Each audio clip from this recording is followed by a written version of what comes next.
Amazing morning mga ka-Toyota! Bigyan natin ng quick reviews itong Corolla Cross V variant natin.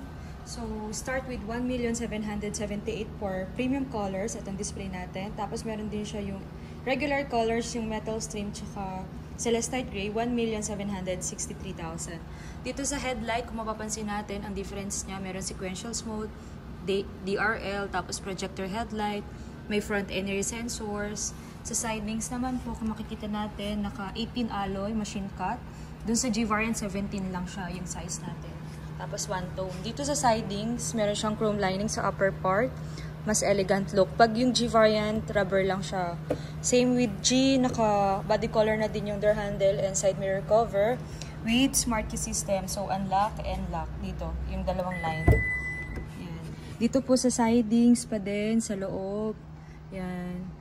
Manual adjustment ng mga side mirror natin, side mirror cover, retractable. Tapos meron siyang electronic na height adjustment ng seats, naka leather seats.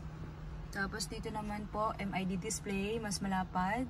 Tapos meron siyang built-in na dashcam, front and rear sa likod. Tapos black interior pa din. Tapos meron siyang wireless charger. Tapos handbrake natin is electronic na din siya. Wireless charger. Tapos leather na din yung console natin, yan brown. Same with dun sa sidings ng mga pintuan natin. Dito naman sa second row, kung mapapansin natin, yan, meron siyang sariling air vent sa second row para hindi sila mainitan. Tapos natatumble din po yung 4060 natin na seats. Tapos ito naman po, yan, central lock, tsaka power window din po siya. Dito naman sa likod, meron siyang shark fin antenna. Tapos power tailgate pa din po. Ayan.